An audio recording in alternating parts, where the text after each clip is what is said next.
Bonjour, c'est la critique de la semaine. Et cette semaine, nous avons eu un coup de cœur pour It Must Be Heaven d'Elia Suleiman.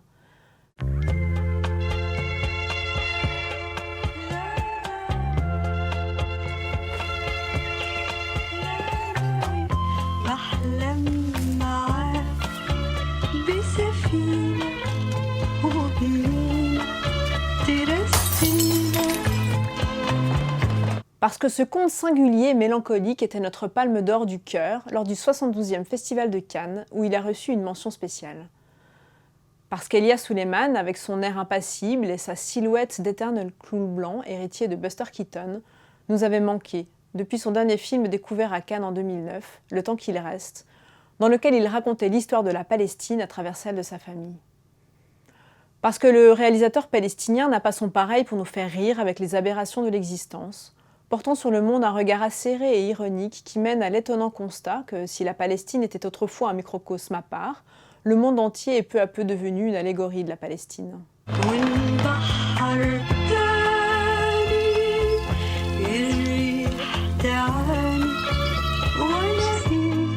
Cela faisait donc exactement 10 ans que l'on n'avait pas eu de nouvelles d'Elia Suleiman, cinéaste palestinien volontiers comparé à Jacques Tati, avec lequel il partage un statut d'observateur impassible de la comédie humaine, qu'il traverse comme un témoin attentif mais distant.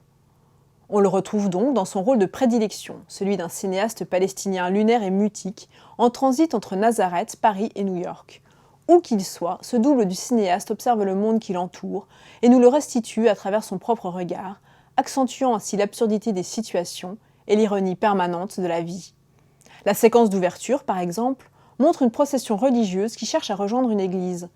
Mais les portes refusent de s'ouvrir, dans un effet de farce symbolique qui semble répondre au titre, ce « It must be heaven » qui laisse présager qu'il n'est pas forcément facile de trouver ce fameux paradis terrestre que recherche le personnage principal, sans parler d'y accéder.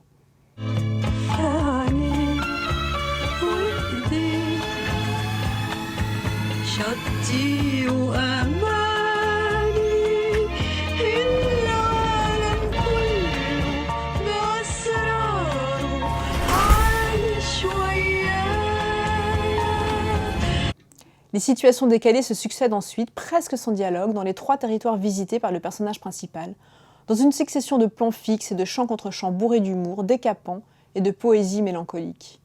Une fois de plus, le cinéma d'Elia Suleiman nous évoque celui des plus grands réalisateurs burlesques, Buster Keaton en tête, avec son comique extrêmement visuel, chorégraphié comme un ballet.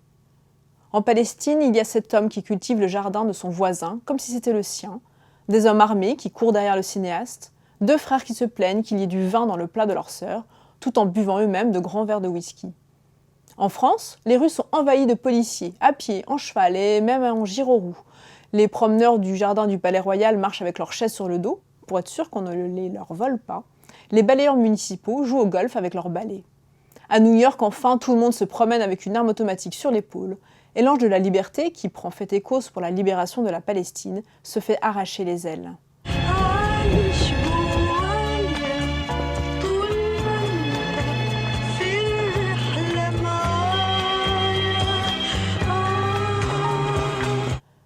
Chaque séquence est comme un petit plaisir de cinéma, une mini-histoire indépendante racontée par la simple juxtaposition des plans, et dont l'ensemble est un portrait tantôt cruel, tantôt fantaisiste de nos sociétés névrosées, obsédées par la sécurité, les normes et le maintien de l'ordre.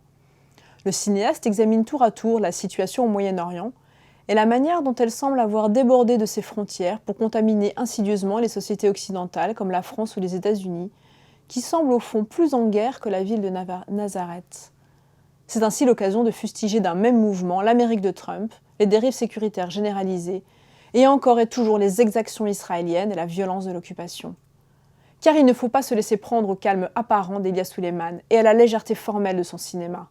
Tout, de sa manière de filmer à son propos implicite, demeure éminemment politique et traversé par une colère froide. Dans les séquences palestiniennes, le danger et la violence sont en effet palpables et quotidiens, comme il le montre dans une scène terrible durant laquelle 2 soldats, à l'air passablement ridicule, essayent des lunettes de soleil à l'avant d'une voiture, avant qu'un bref plan sur l'arrière de leur véhicule dévoile la présence d'une jeune femme aux yeux bandés. اسمك واسمي يا حبيبي